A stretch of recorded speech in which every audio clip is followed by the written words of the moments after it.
बाहर जून की गर्मी थी, लेकिन सहन में सर्दी थी।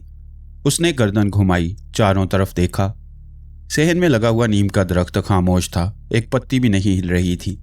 फराज ने सोचा कि शायद थकावट है, सफ़र लंबा था, जहन थका हुआ है। उसने अपने आप को समझाया और दरवाजे की तरफ बढ़ा। दरवाज़ा खोलते ही अंदर की फिजा उस पर भारी पड़ गई। घर वही था, वही टाइल्स, वही दीवारों पर लगी तस्वीरें, वही सोफे, लेकिन कुछ था जो बदला हुआ था। फराज इसे बयान नहीं कर सकता था।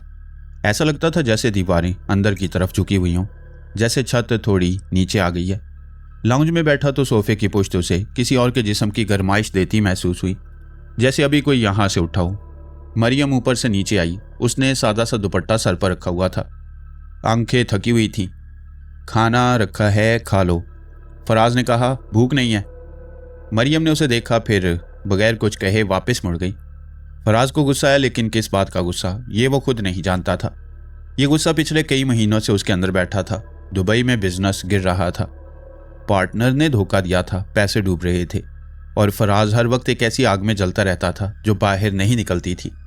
उस रात फराज ने ऊपर वाले कमरे में सोने की कोशिश की। बिस्तर पर लेटा तो छत का पंखा घूम रहा था, लेकिन हवा नहीं आ रही थी।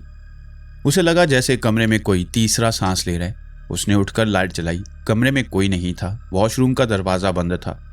फराज ने दरवाज़ा खोला, अंदर कोई नहीं था, लेकिन आईने पर भाप जमी हुई थी, जैसे अभी किसी ने गर्म पानी इस्तेमाल किया हो। फराज ने हाथ से भाप को साफ किया तो आईने में अपना चेहरा देखा। चेहरा वही था, लेकिन आंखों के नीचे स्याह हल्के और गालों की हड्डियां ज़्यादा नुमाया दिखाई दी। फराज ने आईने से नजरें हटाईं और वापस बिस्तर पर आकर लेट गया। उसने बत्ती बुझाई और आंखें बंद की। नींद नहीं आ रही थी। घर में सन्नाटा था, लेकिन वो सन्नाटा जिंदा था, जैसे कोई खामोशी से सुन रहा हो। फराज ने करवट बदली तो उसे महसूस हुआ कि बिस्तर का दूसरा हिस्सा जरा सा दबा हुआ है, जैसे कोई लेटा हो। उसने हाथ बढ़ाया, कोई नहीं था, लेकिन चादर ठंडी थी। फराज ने अपने आप से कहा, बस थकावट है, कुछ नहीं है, लेकिन उसका दिल नहीं मान रहा था। फराज को महसूस हुआ कि इस घर में कुछ बदला हुआ है। ये बदलाव उसके साथ आया था। अगली सुबह फराज देर से उठा। सूरज कमरे में दाखिल हो चुका था। पर्दों से धूप में धूल के जर्रे तैर रहे थे। उसने उठकर पहला काम वॉशरूम जाने का किया। नल खोला, मुंह पर पानी मारा और आईने में देखा। आज आईने पर भाप नहीं थी, लेकिन फराज ने जब अपना अक्स देखा तो एक अजीब सी बात महसूस की। उसने दायां हाथ उठाया, अक्स ने भी दायां हाथ उठाया, सब ठीक था। फिर उसने सर जरा बाएं झुकाया, अक्स ने भी बाएं झुकाया, लेकिन एक सांस के बाद इतनी मामूली ताखीर के फराज को यकीन नहीं हुआ कि ये वाकई हुआ या उसकी आंखों का धोखा था। उसने दोबारा कोशिश की, तेजी से आंखें झपकी, अक्स ने भी झपकी। इस बार सब एक साथ था। फराज ने सोचा, मैं पागल हो रहा हूँ। उसने तौलिए से मुंह खुश्क किया और वॉशरूम से बाहर निकला। नीचे नाश्ते की मेज पर मरियम ने चाय और पराठे रखे थे। बच्चे स्कूल जा चुके थे। फराज बैठा और खामोशी से खाने लगा। मरियम ने पूछा, रात नींद आई? फराज ने कहा, हाँ। मरियम जानती थी कि झूठ है। फराज की आंखें सुर्ख थीं और चेहरे पर रात भर की बेदारी साफ नजर आ रही थी, लेकिन मरियम ने कुछ नहीं कहा। पिछले कई महीनों से उसने फराज से बहस करना छोड़ दिया था, क्योंकि हर बहस लड़ाई बन जाती थी। हर लड़ाई कई दिनों की खामोशी पर खत्म होती थी। दोपहर को फराज ऊपर वाले कमरे में लैपटॉप पर कुछ काम कर रहा था। कमरे में एसी चल रहा था, लेकिन उसे पसीना आ रहा था। अचानक उसे अपना नाम सुनाई दिया, फराज। आवाज पीछे से आई, बिल्कुल करीब से, जैसे कोई कान में बोल रहा हो। वो तेजी से मुड़ा। कमरे में कोई नहीं था, दरवाज़ा बंद था। उसने दरवाज़ा खोलकर बाहर देखा। गैलरी खाली थी। नीचे से मरियम के बर्तन धोने की आवाज़ आ रही थी। फराज ने आवाज़ लगाई, मरियम, तुमने बुलाया? मरियम ने नीचे से जवाब दिया, नहीं, क्या हुआ? फराज ने कहा, कुछ नहीं। वो वापस कमरे में आया और लैपटॉप के सामने बैठ गया। दिल तेज़ धड़क रहा था। उसने खुद को समझाया कि ये स्ट्रेस है। दुबई में डॉक्टर ने भी कहा था कि एंग्जाइटी हो सकती है, लेकिन वो आवाज़ इतनी साफ थी कि फराज को गर्म सांस भी महसूस हुआ था अपनी गर्दन पर। शाम को फराज नीचे लाउंज में बैठा टीवी देख रहा था। मगरिब की आज़ान हुई। फराज ने नमाज नहीं पढ़ी। पिछले साल से उसने नमाजें छोड़ रखी थी। पहले कभी कभी कज़ा होती थी, फिर आहिस्ता आहिस्ता सब छूट गया। उससे लगता था कि अल्लाह ने उसकी सुनी नहीं तो वो क्यों मांगे। ये सोच उसके अंदर एक जहर की तरह फैली थी, जिसने आहिस्ता आहिस्ता सब कुछ खाली कर दिया। रात को फराज बाथरूम गया। वापस आकर बिस्तर पर लेटने लगा तो उसे फिर वही आवाज़ सुनाई दी, फराज, इधर आओ। इस बार आवाज़ वॉशरूम की तरफ से आई। फराज ने वॉशरूम का दरवाज़ा देखा, बंद था। उसने अभी खुद बंद किया था, लेकिन दरवाजे के नीचे वाली दरार से रोशनी आ रही थी। हालांकि फराज बत्ती बंद करके निकला था। उसके पांव जम गए। वो वहीं खड़ा रहा। बिस्तर और वॉशरूम के दरवाजे के दरमियान रोशनी 1 मिनट रही, फिर बंद हो गई। फराज ने वो दरवाज़ा नहीं खोला। वो बिस्तर पर आकर लेट गया और कंबल सर तक खींच लिया। उस रात उसे नींद नहीं आई। वो हर आवाज़ पर कान लगाए रहा। घर के अंदर से हल्की हल्की आवाज़ें आती रहीं, कभी लकड़ी के चिरचिराने की, कभी दरवाजे के हल्के से बंद होने की। ये सब आवाज़ें पुराने घरों में आम होती हैं, लेकिन आज फराज को हर आवाज़ में कोई इरादा महसूस हो रहा था, जैसे कोई जानबूझकर आवाज़ें निकाल रहा हो। सुबह हुई तो फराज बगैर सोए उठा। उसने आईने में नहीं देखा। उसने मुंह धोया, कपड़े बदले और नीचे आ गया। मरियम ने उसका चेहरा देखा तो डर गई। फराज, तबीयत ठीक है? बहुत बीमार लग रहे हो। फराज ने झिल्लाकर कहा, ठीक हूँ, बस चाय दो। उसके लहजे में ऐसी तलखी थी कि मरियम खामोश हो गई। फराज ने देखा कि मरियम की आंखों में नमी है, लेकिन उसे उस वक्त फर्क नहीं पड़ा। दूसरे दिन दोपहर को मरियम किचन में आलू गोश्त पका रही थी। बच्चे अभी स्कूल से नहीं आए थे। फराज ऊपर सो रहा था, या कम अज कम मरियम को यही लगता था। किचन में हल्दी और धनिया की खुशबू थी। एग्जॉस्ट फैन चल रहा था। मरियम ने प्याज भूने तो चूल्हे की आवाज़ के पीछे उसे कदमों की आहट सुनाई दी। उसने पीछे मुड़कर देखा। फराज दरवाजे पर खड़ा था। अरे उठ गए, चाय बनाऊं? मरियम ने पूछा। फराज मुस्कुराया। ये मुस्कुराहट मरियम को अजीब लगी, क्योंकि फराज पिछले कई महीनों से मुस्कुराया नहीं था। वो आहिस्ता आहिस्ता करीब आया और मरियम के पीछे खड़ा हो गया। बहुत अच्छी खुशबू है, उसने कहा। आवाज़ फराज की थी, लहजा फराज का था, लेकिन उसमें एक नरमी थी जो मरियम ने अरसे से नहीं सुनी थी। मरियम को अच्छा लगा।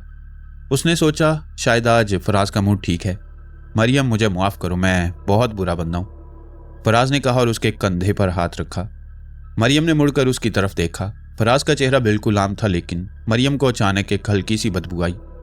नमी वाली मिट्टी की बू, सीम ज़्यादा, जैसे बारिश के बाद आती है। मरियम ने अपनी नाक सिकोड़ी। ये बू कहाँ से आ रही है? फराज ने सर हिलाया और मुस्कुराता रहा। मरियम को अब तकलीफ होने लगी। वो बू तेज़ हो रही थी। फराज की मुस्कुराहट भी अजीब हो रही थी। उसी वक्त सीढ़ियों से कदमों की तेज़ आहट आई। मरियम ने दरवाजे की तरफ देखा। फराज आ रहा था, असल फराज, झिल्लाया हुआ, बिखरे बाल, बिगड़े हुए कपड़े, आंखों में गुस्सा। मरियम, मेरा फ़ोन कहाँ है? मैं ढूंढ रहा हूँ, नीचे है क्या? मरियम ने फराज को देखा, फिर उसने पीछे देखा। वो फराज जो अभी उसके कंधे पर हाथ रखे खड़ा था, वो अब भी वहीं था। उसका हाथ अभी भी मरियम के कंधे के ऊपर था। मरियम ने दोनों को बारी बारी देखा। दरवाजे पर फराज था और उसके पीछे भी फराज था। उस वक्त जो हुआ वो मरियम कभी नहीं भूलेगी। पीछे वाले फराज ने असल फराज की तरफ देखा और उसके दांत नजर आए। होंठ इतने पीछे खिंच गए कि मसूड़े नजर आने लगे। फिर वो शक्ल हवा में धुंधली हुई और गायब हो गई। मरियम ने चीख मारी। उसके हाथ से कड़छी गिरी और आलू गोश्त का शोरबा चूल्हे पर बिखर गया।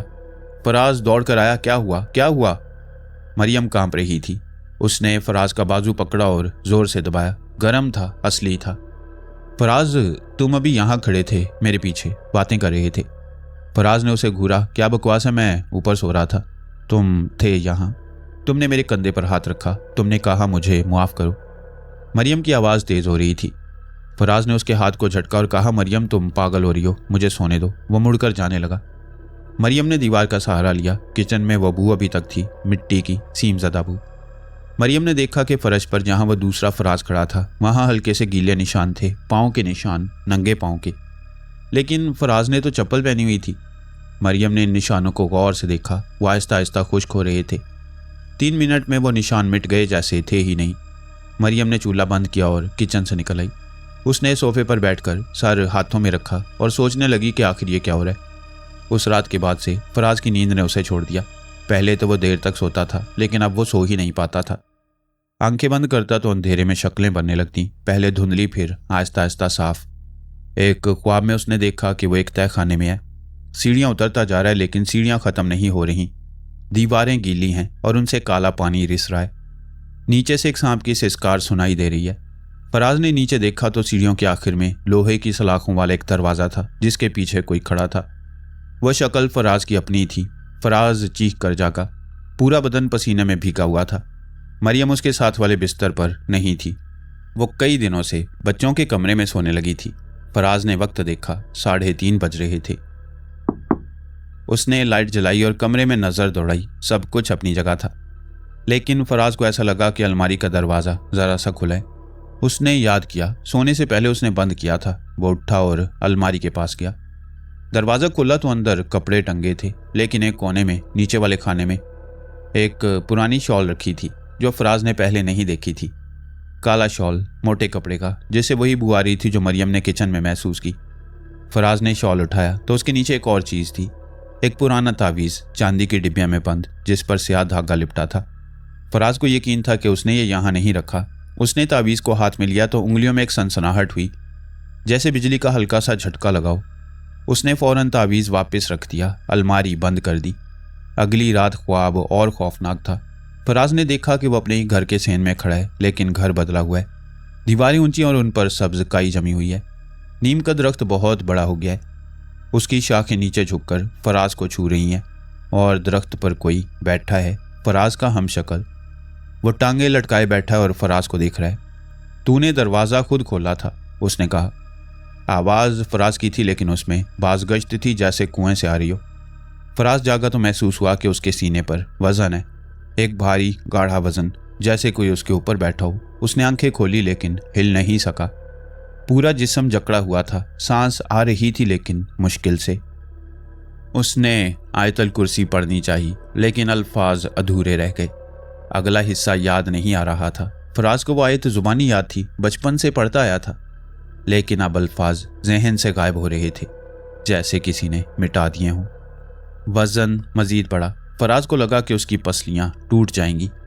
उसने पूरी ताकत लगाकर एक हाथ हिलाया और साइड टेबल से पानी का गिलास गिरा दिया। गिलास टूटने की आवाज़ से जो कुछ उस पर बैठा था वो हट गया। फराज उठ बैठा, सांस फूल रही थी। कमरे में कोई नहीं था, लेकिन फर्श पर गिलास के टुकड़ों के साथ पानी फैला था। उस पानी में फराज को एक अक्स नजर आया, एक लम्हे के लिए अपना ही चेहरा, लेकिन मुस्कुराता हुआ। फराज समझ रहा था कि कुछ हो रहा है जो आम नहीं है, लेकिन वो अभी तक खुद को समझाने की कोशिश कर रहा था। स्लीप पैरालिसिस है, स्ट्रेस है, जहनी थकावट है, ये सब मेडिकल है। लेकिन उसके अंदर का वो हिस्सा जो सच जानता था वो कांप रहा था।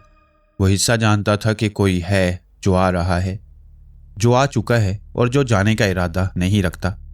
वो ख्वाब जो हर रात गहरे हो रहे थे, वो आवाज़ जो उसका नाम पुकारती थी, ये सब अलग अलग नहीं थे, ये सब एक ही चीज़ के हिस्से थे। और फराज उस चीज़ के बीचों बीच फंसा हुआ था। 5वां दिन था। फराज के बेटे हसनैन की उम्र 7 साल थी। बेटी ज़ैनब 5 साल की थी। दोनों स्कूल से आए तो फराज ऊपर था। मरियम ने बच्चों को खाना खिलाया और कहा कि ऊपर जाकर पापा को ना तंग करें, लेकिन हसनैन ज़िद्दी था। उसने कहा, अम्मी पापा से मिलना है, दुबई से आया ना। शाम को बच्चे अपने कमरे में खेल रहे थे। ज़ैनब गुड़िया से खेल रही थी और हसनैन किताब पढ़ रहा था। दरवाज़ा हल्के से खुला और फराज अंदर आया। हसनैन ने ऊपर देखा और खुश हुआ। पापा। फराज मुस्कुराया और हसनैन के सर पर हाथ रखा। हसनैन ने अचानक सर उठाया। पापा, आपका हाथ बहुत ठंडा है। फराज ने कुछ नहीं कहा, बस मुस्कुराता रहा। वो ज़ैनब के पास गया और उसके सर पर भी हाथ फेरा। ज़ैनब ने कहा, पापा बू आ रही है। फराज ने, या जो भी वो था, दोनों बच्चों को देखा और आहिस्ता से कहा, खामोश रहो, किसी को ना बताना कि पापा आए थे। उसकी आवाज़ में ऐसी चीज़ थी जिसने हसनैन का दिल दबा दिया। हसनैन ने सर हिलाया, वो शक्ल मुस्कुराई और दरवाजे से बाहर निकल गई। 10 मिनट बाद असल फराज नीचे से चाय लेकर ऊपर आया। वो बच्चों के कमरे के सामने से गुजरा तो उसे कुछ अजीब लगा। दरवाज़ा खुला था और अंदर दोनों बच्चे खामोश बैठे थे, ना खेल रहे थे ना लड़ रहे थे, बस बैठे थे। फराज ने अंदर झांका। क्या हुआ बच्चों? हसनैन ने ऊपर देखा। उसकी आंखों में ऐसी बात थी जो 7 साल के बच्चे की आंखों में नहीं होनी चाहिए। कुछ नहीं पापा। ज़ैनब ने गुड़िया को सीने से लगाए रखा और कुछ नहीं बोली। फराज ने महसूस किया कि कमरे में ठंड है। एसी बंद था, पंखा भी बंद था, लेकिन कमरे में ऐसी ठंडक थी जैसे कोई फ्रीजर खुला हो। फराज ने बच्चों को देखा और बेचैनी से कहा, चलो नीचे चलते हैं, लेकिन बच्चे नहीं उठे। हसनैन ने कहा, पापा आप अभी तो आए थे।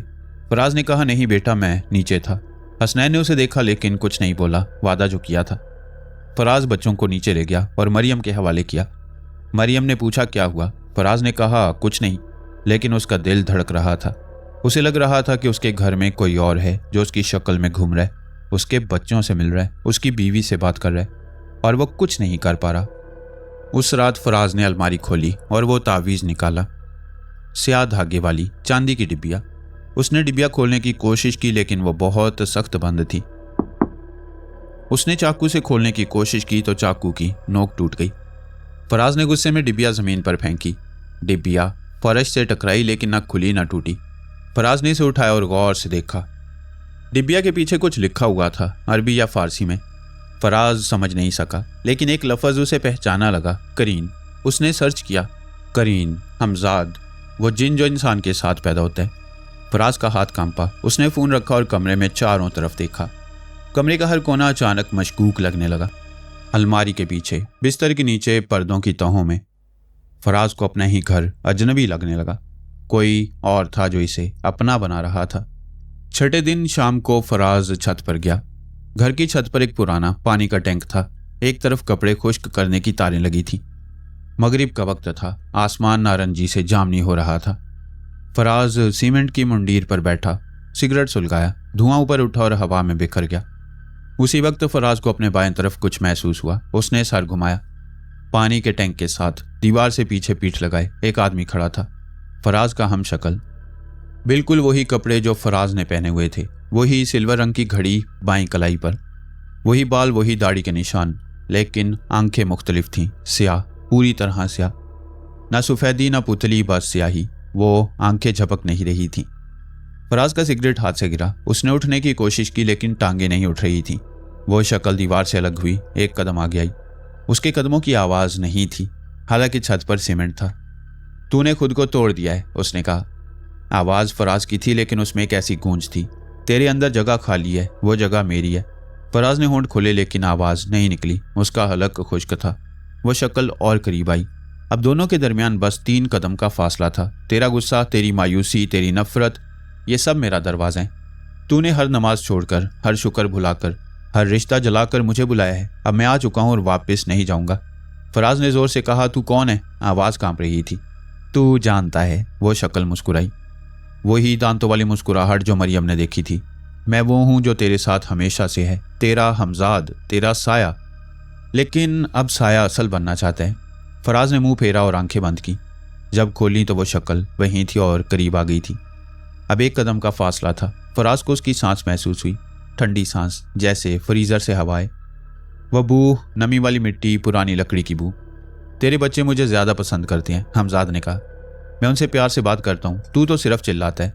तेरी बीवी भी एक दिन फ़र्क नहीं कर पाएगी, फिर मुझे तेरी ज़रूरत नहीं रहेगी। फराज ने वाकई अपने बच्चों से आखिरी बार कब प्यार से बात की थी? मरियम से आखिरी बार कब हंसकर बात की थी? उसने सबको अपने गुस्से की भट्टी में झोंक दिया था। फराज पीछे हटा और दीवार के साथ खड़ा हो गया। सोच ले, लेकिन ज़्यादा वक्त नहीं है।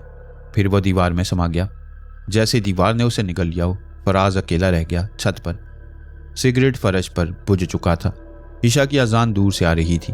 फराज ने हाथ उठाया तो देखा कि कांप रहा है। वो नीचे गया। मरियम किचन में थी।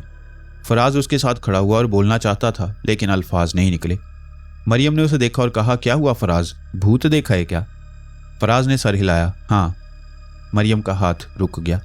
उसने फराज की आंखों में देखा और समझ गई कि वह मजाक नहीं कर रहा। उस रात फराज ने मरियम को सब बताया, आईने की बात, आवाज़ों की बात, ख्वाबों की बात, तावीज़ की बात और छत पर जो हुआ वो भी। मरियम खामोशी से सुनती रही। उसका चेहरा सफ़ेद होता गया। जब फराज ने बताया कि हमजाद ने कहा था तेरे बच्चे मुझे ज़्यादा पसंद करते हैं, तो मरियम की आंखों से आंसू निकल आए। मरियम, मुझे पता है कि तुमने भी देखा है उसे किचन में। मरियम ने सर हिलाया। फराज, मुझे बहुत डर लग रहा है। हसनैन कई दिनों से अजीब है। रात को बिस्तर गीला करने लगा है, पहले नहीं करता था। ज़ैनब ने कल मुझे बताया कि पापा रात को उनके कमरे में आते हैं और उनके साथ बैठते हैं। मैंने सोचा तुम हो, लेकिन तुम तो ऊपर सोते हो। फराज ने मुट्ठियां भींची। ये मेरे बच्चों के पास आ रहा है। मरियम ने रोक कर कहा, फराज कुछ करो, ये क्या हो रहा है? हमें यहाँ से जाना चाहिए। कहाँ जाए मरियम, ये घर नहीं, मेरे साथ है। मेरा हमजाद है, मेरे साथ जाएगा। मरियम खामोश हो गई, फिर बोली, तो किसी आमिल के पास चलो, किसी मौलवी साहब से मिलो, कुछ तो करो। फराज ने कहा, मरियम मुझे इन चीज़ों पर यकीन नहीं। लेकिन यह जुमला मुकम्मल नहीं कर सका क्योंकि उसके सामने सबूत था। वो जो छत पर खड़ा था वो वहम नहीं था। अगले दिनों में हालात मजीद बिगड़े। मरियम को फ़र्क करना मुश्किल हो गया। एक सुबह फराज नीचे आया तो मरियम ने उसे देखकर कहा, तुम अभी तो यहाँ बैठे थे, नाश्ता कर रहे थे। फराज ने कहा, मैं अभी उठा हूँ। मरियम ने डाइनिंग टेबल की तरफ देखा। एक प्लेट पर पराठे के टुकड़े पड़े थे और चाय का कप आधा खाली। किसी ने नाश्ता किया था। एक रात मरियम को नींद में महसूस हुआ कि कोई उसके बाल सूंघ रहे, आहिस्ता आहिस्ता। उसे लगा फराज है, लेकिन फराज ऊपर वाले कमरे में था। मरियम ने आंखें खोली। बच्चों के कमरे में अंधेरा था। ज़ैनब उसके साथ सो रही थी। हसनैन दूसरे बिस्तर पर था, लेकिन कमरे के कोने में दरवाजे के साथ एक साया खड़ा था। मरियम ने उसे देखा और सांस रोक ली। साया हिल नहीं रहा था, लेकिन मरियम को यकीन था कि वो उसे देख रहा है। मरियम ने बिस्मिल्लाह पढ़ी। साया ज़रा पीछे हटा। मरियम ने फिर पढ़ी। साया और पीछे हटा और दीवार में गायब हो गया। सुबह मरियम फराज पर बरस पड़ी। तुम्हें कुछ करना होगा फराज, मैं नहीं रह सकती इस तरह, मेरे बच्चों को खतरा है। फराज ने गुस्से से कहा, तो बताओ क्या करूं? मैंने यह सब कुछ नहीं मांगा। मरियम ने रोकर कहा, तुमने मांगा है फराज, तुम्हारा गुस्सा, तुम्हारी नफरत, तुम्हारा सबसे मुंह मोड़ना। तुमने खुद को ऐसा बनाया है। वो छत पर जो बोला था ना तुम्हें, वो सच बोला था। फराज के हाथ से चाय का कप छूट गया। मरियम को वो बात कैसे पता थी जो हमजाद ने छत पर कही थी? फराज ने मरियम को सिर्फ इतना बताया था कि उसने उसे देखा और वो बोला, लेकिन वह मखसूस अल्फाज, तूने खुद को तोड़ दिया है, ये फराज ने मरियम को नहीं बताए थे। मरियम, तुम्हें ये कैसे पता चला? मरियम ने आंसू पहुंचे और कहा, वो मुझसे भी बात करता है फराज, रात को तुम्हारी आवाज़ में, और मुझे फ़र्क नहीं पता लगता। फराज का खून ठंडा हो गया। अब ये सिर्फ उसका मसला नहीं रहा था। हमजाद ने पूरे घर को अपनी गिरफ्त में ले लिया था। अगले दिन फराज बाजार गया। उसे घर से निकलना था, जहन साफ करना था, कोई रास्ता सोचना था। वो मॉडल टाउन की मेन मार्केट में था जब एक बूढ़ा आदमी उसके सामने आकर रुक गया। आदमी की उम्र 70 के करीब थी। सफ़ेद दाढ़ी, सादा शलवार कमीज, सर पर टोपी। आंखें छोटी थी, लेकिन उनमें एक तेज़ी थी जो आम बूढ़ों में नहीं होती। बूढ़े ने फराज को गौर से देखा और कहा, बेटा तेरे साथ कोई है? फराज रुक गया। क्या मतलब? बूढ़े ने फराज के बाएं कंधे की तरफ देखा। तेरे पीछे साया गहरा है, आम नहीं है। तेरा करीन बेदार हो गया है। फराज को लगा कोई फ्रॉड आमिल है जो पैसे बनाना चाहता है, लेकिन बूढ़े ने अगली बात कही जिसने फराज के पांव जमा दिए। तेरी अलमारी में चांदी की डिब्बिया है ना, शायद धागे वाली, वो खोलना मत। फराज ने बूढ़े का बाजू पकड़ा। आपको कैसे पता? बूढ़े ने हाथ छुड़ाया और कहा, मुझे भेजा गया है, ये ले। उसने अपने थैले से एक मिट्टी का जग निकाला, सादा भूरा, बगैर किसी नक्श के। इस पानी से नहा, पूरे जिस्म पर डाल और नहाते वक्त बिस्मिल्लाह पढ़ता रहे। एक बार, बस एक बार नहाना है। फराज ने जग लिया। भारी था, पानी से भरा हुआ। लेकिन आप कौन है? बूढ़े ने मुस्कुराकर कहा, कौन हूं यह अहम नहीं, अहम यह है कि तू आज रात ये कर ले, इससे पहले कि वो मजबूत हो जाए। बूढ़ा मुड़कर चलने लगा। फराज ने पीछे से आवाज़ दी, लेकिन बूढ़ा भीड़ में गायब हो गया। फराज ने चारों तरफ देखा, वो आदमी कहीं नहीं था। फराज जग लेकर घर आया। मरियम ने पूछा, ये क्या है? फराज ने बताया। मरियम ने कहा, फराज किसी अजनबी से पानी लेकर ना होगे, पागल हो? फराज ने कहा, मरियम हमारे पास और क्या है? रात को फराज ने गुसल खाने में जग खोला। पानी साफ था, बेरंग। उसने बिस्मिल्लाह पढ़ी और पानी सर पर डाला। पानी ठंडा था, बहुत ठंडा, जैसे बर्फ का पानी हो। जिस्म पर पड़ते ही फराज को यूं लगा जैसे कोई बोझ उतर है। सीने पर जो पत्थर था वो हल्का हो रहा था। फराज ने नीचे देखा। पानी जो फर्श पर बह रहा था वो जर्द था, हल्दी जैसा। हालांकि जग से निकलते वक्त साफ था। फराज ने बाकी सारा पानी जिस्म पर डाला। आखिरी कतरे गिरे तो उसने महसूस किया कि पहली बार हफ्ते भर में उसका सांस पूरी तरह आ रहा है। सीना खुला हुआ था, दिमाग साफ था, लेकिन अभी जग उसके हाथों में था कि अचानक जग फिसल कर गिरा और टुकड़े टुकड़े हो गया। मिट्टी के टुकड़े फर्श पर बिखर गए। एक लम्हे में वो भी गायब हो गए, जैसे थे ही नहीं। फराज ने नीचे देखा। फर्श साफ था, ना टुकड़े थे ना जर्द पानी, बस गीला फर्श था। फराज गुसल खाने से बाहर आया तो मरियम ने उसे देखा और कहा, फराज तुम्हारा चेहरा बदल गया। फराज ने आईने में देखा। आंखों के नीचे स्याह हल्के थे और चेहरे पर एक अजीब सुकून। उस रात फराज को नींद आई, पहली बार 7 दिनों में। सुकून 3 दिन रहा। 3 दिन फराज ने सुख का सांस लिया, बच्चों से बात की, मरियम के साथ बैठा, खाना साथ खाया। लेकिन तीसरी रात को ठीक 3 बजे घर में फिजा बदल गई। फराज की आंख खुली। कमरे में खामोशी थी। हवा में वही बू वापस आ गई थी। इस बार बू तेज थी, पहले से कहीं ज्यादा।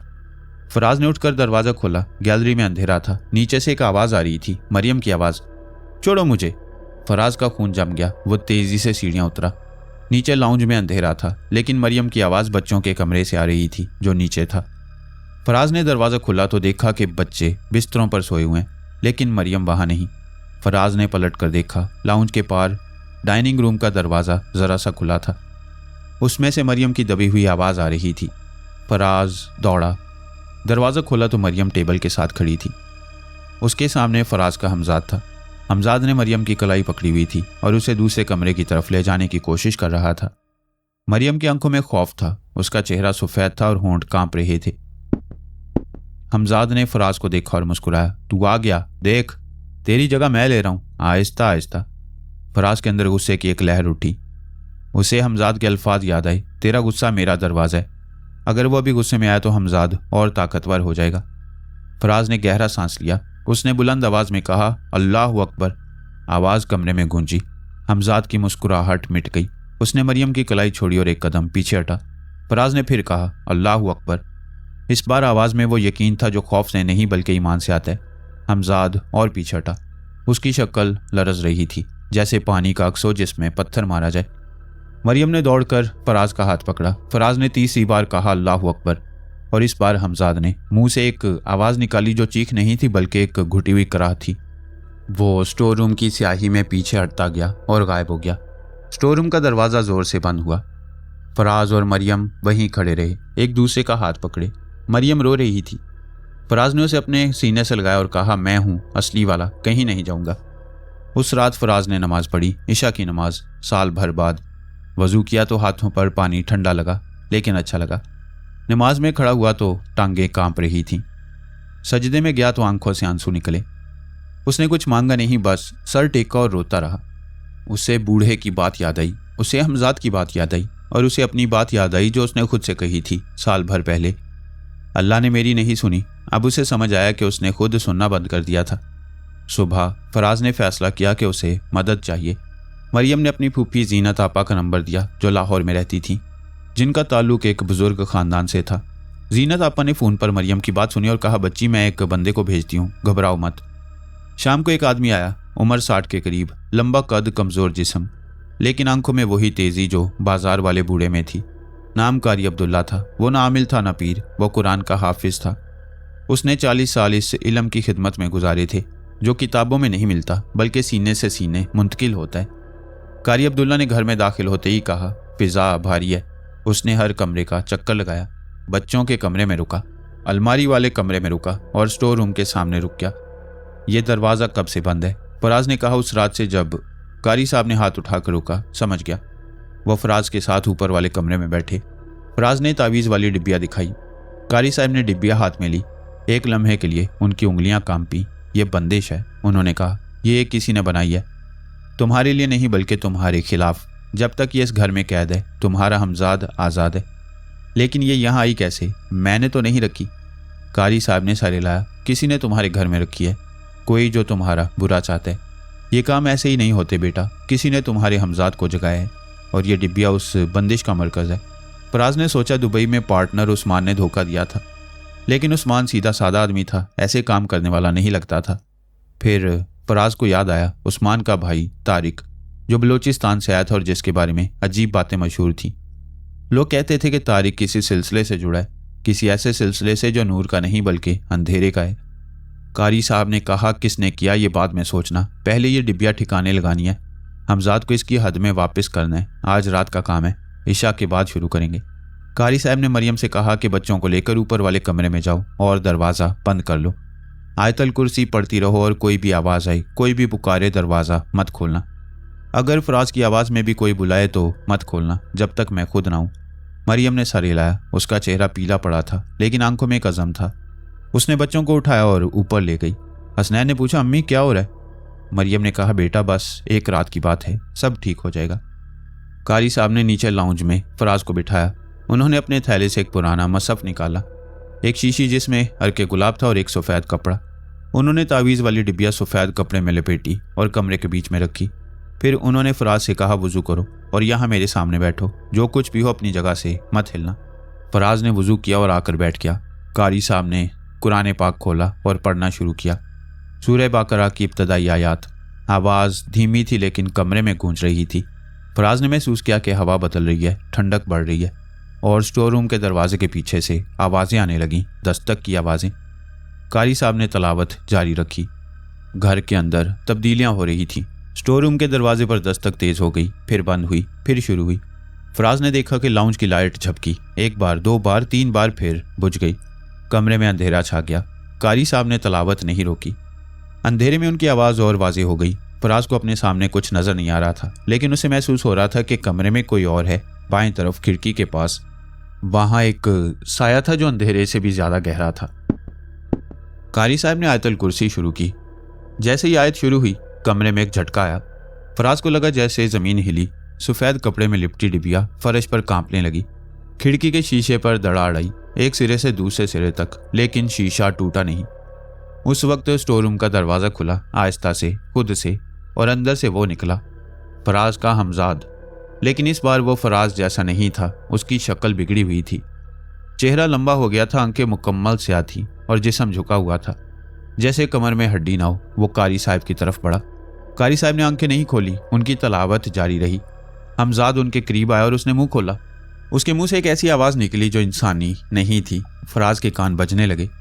कारी साहब ने तलावत के बीच में एक लम्हे को रुककर कहा, फराज डिबिया उठाओ और निकलो सेन में अभी। फराज ने डिबिया उठाई। वो कपड़े में लिपटी थी, लेकिन ऐसा महसूस होता था जैसे इसके अंदर कोई जिंदा चीज़ हो। फराज स्टोर रूम के दरवाजे के पास से गुजरा। हमजाद ने उसकी तरफ देखा। उनसे आंखों में एक ऐसी भूख थी जो फराज ने कभी नहीं देखी। फराज सेन में निकला। रात का आसमान साफ था, चांद निकला हुआ था। कारी साहब पीछे आए। हमजाद दरवाजे पर रुका, सेहन में नहीं आया। कारी साहब ने फराज से कहा, डिबिया जमीन पर रखो और पीछे हटो। फराज ने डिबिया नीम के दरख्त के नीचे रखी। कारी साहब ने कुरान पाक की आयात पढ़ी और अर्के गुलाब डिबिया पर डाला। डिबिया से धुआं उठा, स्या धुआं, और एक तेज आवाज आई जैसे लोहा लोहे से रगड़ा जाए। फिर डिबिया टूट गई। अंदर से एक कागज निकला जिस पर सुरख स्याही से नक्श बने थे। कारी साहब ने इसे देखा और उनके चेहरे पर संजीदगी आई। ये भारी काम है। जिसने ये करवाया उसने बड़ी कीमत अदा की होगी। कारी साहब ने कागज जलाया। जलते हुए कागज से एक अजीब रंग की आग निकली, नीली, सब्ज, और हवा में एक चीख गूंजी जो इंसानी नहीं थी। दरवाजे पर खड़ा हमजाद लर्जा, उसकी शक्ल धुंधली हुई। कारी साहब ने फराज की तरफ देखा और कहा, अब तुम्हारा काम है, जाओ उसके सामने खड़े हो और उसे वापस करो। तुम्हारा हमजाद है, तुम्हें वापस करना होगा। फराज ने कारी साहब को देखा। फराज दरवाजे की तरफ पड़ा। हमजाद वहीं खड़ा था। उसकी शक्ल अब और बिगड़ चुकी थी। चेहरा फराज का था, लेकिन ऐसा जैसे मोम का बनाओ, और पिघलना शुरू हो गया। आंखें वही स्याह थी, लेकिन इनमें अब गुस्सा था। फराज ने उसके सामने खड़े होकर कहा, तू मेरा है, मेरे साथ पैदा हुआ, लेकिन तू मुझसे अलग है। मैं तुझे इजाज़त नहीं देता। हमजाद बोला, और इस बार उसकी आवाज़ फराज की नहीं थी, बल्कि बहुत सी आवाज़ें मिली हुई थी। तूने मुझे खुद बुलाया। हर रात जब तू नफरत करता था, मायूस होता था, सबको कोसता था, तू मेरे लिए दरवाजे खोलता था, अब बंद कैसे करेगा? फराज ने कहा, तौबा से बदल कर। हमजाद हंसा। वो हंसी कमरे में गूंजी और दीवारों से टकराकर वापस आई। तू नहीं बदलेगा। तेरी फितरत में गुस्सा है, तेरे बाप में था, तेरे दादा में था। तू मुझसे छुटकारा नहीं पा सकता। फराज ने सांस लिया। उसने आंखें बंद की और आयतल कुर्सी पढ़नी शुरू की। इस बार अल्फाज याद आ गए, पूरी आयत शुरू से आखिर तक। जैसे जैसे फराज पढ़ता गया, हमजाद सुकड़ता गया। उसका कद छोटा होता गया, उसकी शक्ल धुंधली होती गई। फराज ने आयत मुकम्मल की। हमजाद अब बहुत छोटा था, फराज के घुटनों तक भी नहीं। उसकी शक्ल अब फराज जैसी नहीं रही थी, बल्कि एक स्याह धुंधला साया था जो फर्श पर बिखरा हुआ था। कारी साहब सेन से बुलंद आवाज में पढ़ रहे थे। उनकी आवाज़ और फराज की आयत ने मिलकर एक ऐसी फिजा बनाई जिसमें हमजाद नहीं रह सकता था। साया सुकड़ता गया और आखिर में फर्श की दराड़ में समा गया, जैसे पानी ज़मीन में जज्ब हो जाए। कमरे में लाइट वापस आ गई, हवा बदल गई, ठंडक खत्म हुई, वो बू गायब हो गई। फराज ने गहरा सांस लिया और फर्श पर बैठ गया। उसके जिस्म से पसीना बह रहा था और हाथ कांप रहे थे, लेकिन सीने से वो पत्थर हट गया था। कारी साहब अंदर आए। उन्होंने फराज को देखा और कहा, हो गया, लेकिन अभी मुकम्मल नहीं हुआ। फराज ने ऊपर देखा। क्या मतलब? हमजाद वापस अपनी हद में गया है, लेकिन जिसने तावीज़ बनवाया था, जब तक वो जिंदा है और उसका इरादा है, वो दोबारा भेज सकता है। और उससे भी अहम बात, तुम्हारे अंदर जो खाली जगह है वो अभी भी है। जब तक तुम उसे भरोगे नहीं, खतरा रहेगा। कैसे भरूं? कारी साहब ने मुस्कुरा कर कहा, वो तुम्हें खुद पता है बेटा, नमाज, सब्र, शुक्र, अपनों से मोहब्बत। ये दरवाज़ा खुलने में साल लगा था, बंद होने में भी वक्त लगेगा, लेकिन बंद हो जाएंगे, बशर्ते कि तुम दोबारा मायूस ना हो। कारी साहब ने नसीहत की, और सुनो, वो तावीज़ किसी ने बनवाया है, जब तक उसका मामला साफ ना हो, मोहतात रहना। कारी साहब चले गए। जाते वक्त उन्होंने फराज को सूरह बकरा की तलावत रोज़ाना करने का कहा और एक दुआ लिख कर दी जो सोने से पहले पढ़नी थी। मरियम को कहा कि घर में कुरान की तलावत जारी रखो और बच्चों को भी पढ़ाओ। ये घर साफ है अभी, लेकिन मज़ीद साफ रखना तुम्हारा काम है। अगले दिनों में फराज ने महसूस किया कि घर वाकई बदला है। वो भारीपन जो पहले दिन से था वो ख़त्म हो गया था। कमरे खुले लगते थे, हवा हल्की थी और नीम के दरख्त के पत्ते हवा में हिलते थे जो पहले साकित रहते थे। बच्चे भी बदले। हसनैन ने दोबारा खेलना शुरू किया। जैनब ने अपनी गुड़िया छोड़कर रंग भरना शुरू किया। लेकिन फराज के ज़हन में एक बात घूमती रही, तावीज़ किसने बनवाया और क्यों? उसने उस्मान को फ़ोन किया। उस्मान ने फ़ोन उठाया, लेकिन जैसे ही फराज ने बात शुरू की, उस्मान ने जल्दी से कहा, फराज भाई मेरे पास अभी वक्त नहीं है, बाद में कॉल करता हूँ। फ़ोन काट दिया गया। फराज ने दोबारा कॉल की, लेकिन फ़ोन बंद था। फराज ने फिर तारिक के बारे में सोचा। तारिक उस्मान का सौतेला भाई था जो बलोचिस्तान के एक छोटे से कस्बे से था। फराज ने उसे सिर्फ 2 बार देखा था। पहली बार जब उस्मान ने उसे दुबई बुलाया और दूसरी बार जब तारिक खुद फराज के दफ्तर आया था। दोनों बार फराज को इस आदमी से बेचैनी हुई थी। तारिक की आंखों में एक ऐसी बात थी जो फराज समझ नहीं सका था, लेकिन अब समझ रहा था। वो नज़र आम आदमी की नहीं थी। फराज को याद आया कि दूसरी मुलाकात में तारिक ने उसके दफ्तर में एक पैकेट छोड़ा था उस्मान के लिए। उसने कुछ कहा था, लेकिन शायद उस पैकेट में फराज ने सर हिलाया। ये सब अंदाजे थे, सबूत नहीं था। लेकिन एक बात तय थी, उस्मान ने बिजनेस में धोखा खाया और तारिक इस सिलसिले का हिस्सा था। क्या उस्मान ने फराज को ख़त्म करने के लिए रास्ता इख्तियार किया था? क्या तारिक ने फराज के हमजाद को जगाने का काम किया था ताकि फराज टूट जाए, पागल हो जाए या अपनी जान ले ले? फराज ने मरियम से कहा, मुझे दुबई जाना होगा। मरियम ने कहा, अभी तो सब ठीक हुआ है। मरियम, जब तक इस मामले की जड़ नहीं काटता ये दोबारा होगा। कारी साहब ने भी कहा था। मरियम खामोश हो गई। वो जानती थी कि फराज ठीक कह रहा है, लेकिन उसे डर था। फराज अकेला जाएगा दुबई में, जहां वो लोग हैं जिन्होंने ये सब किया। मैं मोहतात रहूंगा, फराज ने कहा, लेकिन उसकी आंखों में वो पुराना गुस्सा झलका जिसे मरियम ने पहचान लिया। फराज, गुस्से में मत जाना। फराज ने मरियम को देखा और एक लम्हे को रुका, फिर सर हिलाया, नहीं जाऊंगा। फराज दुबई पहुंचा तो शाम हो चुकी थी। उसने होटल में कमरा लिया और ईशा की नमाज पढ़ी। नमाज के बाद उसे अजीब सुकून मिला जो पहले नहीं मिलता था, शायद इसलिए कि अब उसे नमाज की कदर मालूम हो गई थी। जो चीज़ छिन जाए उसकी अहमियत समझ आती है। अगली सुबह फराज उस्मान के दफ्तर गया। दफ्तर वही था जो कभी फराज और उस्मान का मुश्तरका दफ्तर था। दीरा में एक इमारत की 3री मंजिल पर। रिसेप्शनिस्ट ने फराज को देखकर पहचाना और कहा, सर फराज आप? फराज ने कहा, उस्मान है। रिसेप्शनिस्ट ने अजीब नज़रों से देखा। सर, उस्मान सर तो 3 हफ्ते से नहीं आए। कहाँ है? पता नहीं सर, फ़ोन भी बंद है। तारिक सर आते हैं कभी कभी। फराज दंग रह गया। तारिक दफ्तर आता है? तारिक आज आएगा? रिसेप्शनिस्ट ने कहा, शायद, वो अमूमन दोपहर को आते हैं। फराज ने करीब के कैफ़े में बैठकर इंतज़ार किया। दोपहर को उसने दफ्तर की इमारत के सामने से तारिक को दाखिल होते देखा। तारिक लंबा सांवला पतला आदमी था। उसने आज स्याह शलवार कमीज पहनी थी। हाथ में चमड़े का एक बैग था। फराज ने उसे जाते देखा। 15 मिनट बाद खुद भी इमारत में दाखिल हुआ। फराज ने दफ्तर का दरवाज़ा खोला। तारिक उस्मान की कुर्सी पर बैठा था, जैसे ये उसका दफ्तर हो। उसने फराज को देखा तो उसके चेहरे पर हैरत नहीं आई, बल्कि एक मुस्कुराहट आई। फराज भाई आ जाओ, बैठो। फराज ने बैठे बगैर कहा, उस्मान कहाँ है? तारिक ने कुर्सी पर टेक लगाई। उस्मान बीमार है, घर पर है, जहनी परेशानी है बेचारे को। कैसी जहनी परेशानी? तारिक ने फराज को देखा। उन आंखों में वही चीज़ थी जो फराज ने पहले महसूस की थी, लेकिन नाम नहीं दे सका था। अब वो समझता था। वो नज़र एक ऐसे आदमी की थी जो आम दुनिया से, बाहर की चीज़ों से वाकिफ हो। वही परेशानी जो तुम्हें थी फराज भाई, साए, आवाज़ें, नींद ना आना, बहुत मुसीबत है बेचारे को। फराज को समझ आई, उस्मान पर भी वही सब कुछ हो रहा था जो उस पर हुआ। लेकिन क्या तारिक ने खुद अपने भाई के साथ भी? तारिक, मैं सीधी बात करता हूँ। मेरे घर में एक तावीज़ रखा गया था, चांदी की डिब्बिया में, स्याह धागे वाला। तुम्हें इसके बारे में कुछ पता है? तारिक मुस्कुराया। फराज भाई, आप मुझ पर इल्ज़ाम लगा रहे हैं? सवाल पूछ रहा हूँ। तारिक उठा और मेज़ के गिर्द आकर फराज के करीब खड़ा हुआ। फराज भाई, इस दुनिया में बहुत सी चीज़ें हैं जो आप जैसे बिजनेसमैन नहीं समझते। आप सोचते हैं सब कुछ पैसे से होता है, लेकिन कुछ चीज़ें ऐसी हैं जो पैसे से नहीं, खून से होती हैं। फराज ने तारिक की आंखों में देखा। तुमने किया है ना? फराज ने जवाब नहीं दिया। वो फराज के और करीब आया और आहिस्ता से बोला, फराज भाई, आपने कारी साहब को बुलाया, तावीज़ तोड़ा, हमजाद को वापस धकेला, बहुत अच्छा। लेकिन आप समझते हैं ये ख़त्म हो गया। आपको अंदाज़ा नहीं है, वो तावीज़ शुरुआत थी, असल चीज़ तो अब आनी है। फराज का दिल धड़का। क्या मतलब? तारिक पीछे हटा और वापस कुर्सी पर बैठ गया। आप जाएं फराज भाई, अपने बच्चों के पास जाएं।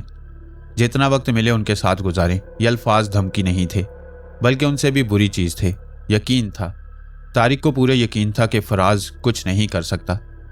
फराज ने एक लम्हे के लिए सोचा कि तारिक को पकड़ कर मारे, पुलिस बुलाए, कुछ करे, लेकिन उसे कारी साहब की बात याद आई और मरियम की बात। गुस्से में मत आना। फराज ने सांस लिया और कहा, अल्लाह पर छोड़ता हूँ। मुड़कर चला गया, लेकिन दरवाजे पर रुककर पीछे देखा। तारिक कुर्सी पर बैठा था। उसके पीछे दीवार पर उसका साया अजीब था। साया तारिक जैसा नहीं था। साये के सर पर सींग जैसा कुछ था। फराज ने आंखें झपकी तो साया आम हो गया। फराज उसी रात लाहौर की फ्लाइट पर बैठ गया। तैयारी में उसने कारी साहब को फ़ोन किया और तारिक के बारे में बताया। कारी साहब खामोशी से सुनते रहे। आखिर में बोले, फराज, तारिक आमिल है, लेकिन आम आमिल नहीं। उसने काला इल्म हासिल किया है। ऐसे लोग अपने हमजाद को आज़ाद करके उसे दूसरों पर लगाते हैं, लेकिन इसकी बड़ी कीमत होती है। उनकी अपनी उम्र कम होती है। ऐसा बंदा 70 साल से ऊपर नहीं जीता। लेकिन उसने कहा, असल चीज़ अभी आनी है। इसका क्या मतलब हुआ? कारी साहब खामोश रहे, फिर बोले, शायद उसने तुम्हारे हमजाद के अलावा किसी और को भी भेजा है या भेजेगा। फराज, तुम जल्दी वापस आओ, मुझे घर आकर दोबारा देखना होगा। फराज रात को घर पहुंचा। मरियम जाग रही थी। फराज ने उसे सब बताया। मरियम ने सुना और कहा, फराज, मुझे एक बात बतानी है। आज शाम बच्चे बाहर खेल रहे थे तो हसनैन ने मुझे बताया कि उसे एक आंटी दिखाई दी जो बाउंड्री वाल के साथ खड़ी थी और हंस रही थी। हसनैन ने कहा उसके बाल बहुत लंबे थे और उसके पाँव उल्टे थे। फराज के रोंगटे खड़े हो गए। क्या? हसनैन झूठ नहीं बोलता फराज, उसने मुझे बताया और रोने लगा। कहने लगा, अम्मी, वो आंटी मुझे देखकर हंस रही थी और बुला रही थी। फराज ने फ़ौरन कारी साहब को फ़ोन किया। रात के 11 बज रहे थे, लेकिन कारी साहब ने उठाया। फराज ने बताया तो कारी साहब ने कहा, अभी आता हूँ। कारी साहब आधे घंटे में पहुंच गए। उन्होंने हसनैन से बात की। हसनैन ने बताया कि वो आंटी लंबी थी, काले कपड़ों में थी, बाल खुले थे और ज़मीन तक आ रहे थे, और जब वो मुस्कुराई तो उनके दांत बहुत बड़े थे। हसनैन ने कहा, और बाबा, उनके पाँव पीछे की तरफ थे, मैंने देखा। कारी साहब ने फराज को एक तरफ ले जाकर कहा, फराज, ये हमजाद नहीं है, ये कुछ और है।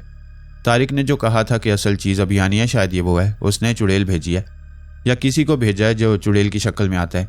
बच्चों को निशाना बनाया जा रहा है। फराज ने मुट्ठियां भींच लीं। मेरे बच्चों को? हाँ, ये लोग जानते हैं कि बच्चे कमज़ोर होते हैं। अगर बच्चों को कुछ हो जाए तो माँ बाप खुद टूट जाते हैं। ये उनका तरीका है। फराज ने उस रात नमाज पढ़ी और बाद में सजदे में इतनी देर रहा कि टांगें सुन हो गईं। उसने मांगा नहीं, बस सर टिकाया, और इस खामोशी में उसे एक अजीब सुकून मिला जो बयान से बाहर था। कारी साहब ने उस रात घर में रहकर तलावत की। उन्होंने हर कमरे के दरवाजे पर दम किया, बच्चों पर दम किया, और सेहन में चारों कोनों पर कुरानी आयात पढ़कर पानी छिड़का। अगले हफ्ते फराज ने अपनी ज़िंदगी का सबसे मुश्किल काम किया। उसने तारिक के खिलाफ पुलिस में रिपोर्ट दर्ज कराई। जादू टूने की नहीं, बल्कि बिजनेस फ्रॉड की। उस्मान और तारिक ने मिलकर फराज के अकाउंट से करोड़ों निकाले थे, और ये सब दस्तावेजात फराज के पास थी। फराज ने वकील से मुलाकात की और केस फाइल किया। लेकिन असल लड़ाई कानून की नहीं थी। असल लड़ाई उस दुनिया की थी जो नज़र नहीं आती। कारी साहब ने फराज से कहा कि वो 40 दिन तक तहज्जुद की नमाज पढ़े, रोज़ाना सूरह बकरा की तलावत करे, हर नमाज के बाद ये दुआ पढ़े जो उन्होंने लिख कर दी। फराज ने पूछा, यह क्या है? कारी साहब ने कहा, हिफाजत है। जब तक तुम ये करते रहोगे कोई नहीं आ सकता तुम्हारे करीब, ना हमजाद ना कोई और। लेकिन एक दिन भी छोड़ा तो दरवाज़ा खुल जाएगा। फराज ने अहद किया और शुरू किया। पहला हफ्ता मुश्किल था। तहज्जुद के लिए उठना, ठंडे पानी से वज़ू करना, अंधेरे में नमाज पढ़ना। लेकिन आहिस्ता आहिस्ता फराज को आदत हो गई और साथ साथ उसमें तब्दीली आने लगी। गुस्सा कम हुआ, मायूसी हल्की हुई। मरियम से बात करने लगा, बच्चों के साथ बैठने लगा, हसनैन को पढ़ाया, ज़ैनब के साथ खेला।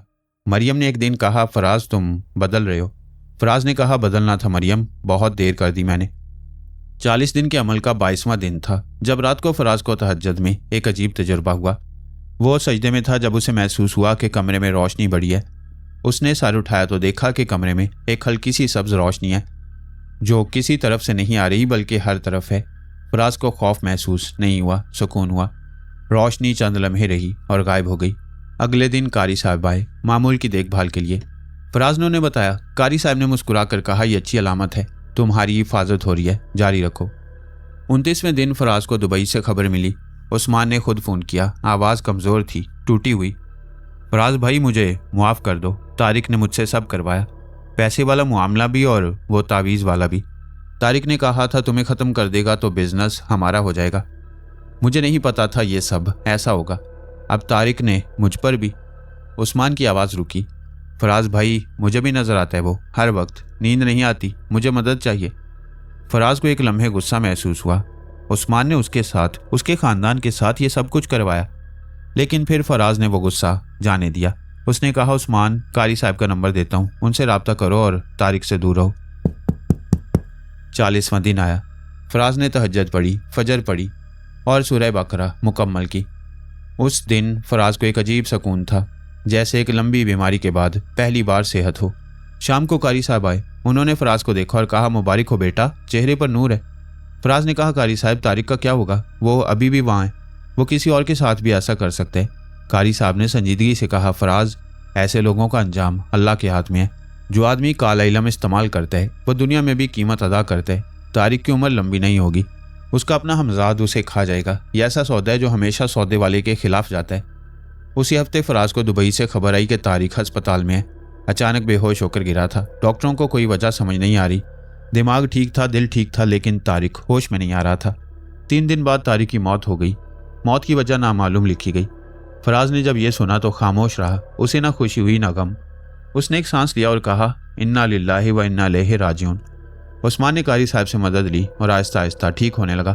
उसने फराज के पैसे वापस किए, सब के सब। फराज ने मुआफ़ी दे दी, लेकिन रिश्ता नहीं जोड़ा। कुछ रिश्ते टूट कर जुड़ते नहीं, और फराज ने खुद से झूठ बोलना छोड़ दिया था। घर में सुकून था, बच्चे खुश थे, मरियम मुस्कुराती थी। फराज ने बिजनेस दोबारा शुरू किया, इस बार लाहौर से और अकेले। उसने फैसला किया कि वह अब किसी पर अंधा भरोसा नहीं करेगा, लेकिन किसी से नफरत भी नहीं करेगा। लेकिन फराज जानता था कि यह ख़त्म नहीं हुआ है। हमजाद वापस अपनी हद में गया था, लेकिन गायब नहीं हुआ था। वो हमेशा से था और हमेशा रहेगा। हर इंसान के साथ उसका हमजाद होता है। ये इस दुनिया की हकीकत है जो बदली नहीं जा सकती। फ़र्क बस इतना है कि कौन उसे काबू रखता है और कौन उसे आज़ाद कर देता है। कारी साहब ने आखिरी मुलाकात में फराज से कहा, बेटा, हमजाद दुश्मन नहीं है, वो आजमाइश है। जब तक तू मजबूत है वो तेरा साया रहेगा, इससे ज़्यादा नहीं। लेकिन जिस दिन तू टूटा वो तेरी जगह लेने को तैयार है। ये लड़ाई सारी उम्र की है। फराज ने सर हिलाया, समझ गया हूँ। 6 महीने गुजर गए। लाहौर में सर्दियाँ आ गई थी। फराज ने घर में हीटर लगवाया, बच्चों के लिए गर्म कपड़े खरीदे। मरियम ने कहा, फराज, इस साल सर्दी ज़्यादा है। फराज ने मुस्कुराकर कहा, हाँ, लेकिन घर गर्म है। जिंदगी आम हो गई थी। सुबह फजर की नमाज, बच्चों को स्कूल छोड़ना, दफ्तर जाना, शाम को वापस आकर बच्चों के साथ बैठना, ईशा की नमाज और सोने से पहले वो दुआ पढ़ना जो कारी साहब ने दी थी। फराज ने एक दिन भी नहीं छोड़ा, लेकिन कभी कभी रात को जब घर में सन्नाटा होता, फराज बिस्तर पर लेटा होता था। उसे महसूस होता था कि बिस्तर का दूसरा हिस्सा ज़रा सा ठंडा है। इतना मामूली फ़र्क कि कोई आदमी नोटिस ना करे, लेकिन फराज नोटिस करता था। और जब ऐसा होता तो वह आहिस्ता से आउज़बिल्ला पड़ता और ठंडक ख़त्म हो जाती। एक शाम फराज वॉशरूम में था। उसने वुज़ू किया और आईने में देखा। चेहरा साफ था, आंखों के नीचे स्याह हल्के ख़त्म हो चुके थे। दाढ़ी रख ली थी जो उसे संजीदा बनाती थी। उसने आईने में खुद को देखा और मुस्कुराया। अक्स भी मुस्कुराया। फराज बाहर निकलने लगा, दरवाजे पर रुका, वापस मुड़ा और आईने में देखा। अक्स वहीं था। फराज ने दायां हाथ उठाया, अक्स ने भी उठाया, बिल्कुल साथ। फराज ने सर हिलाया, अक्स ने भी हिलाया, सब ठीक था। फराज मुड़ा और वॉशरूम से बाहर निकला। आईने में अक्स 1 सेकंड देर से मुड़ा और मुस्कुराया।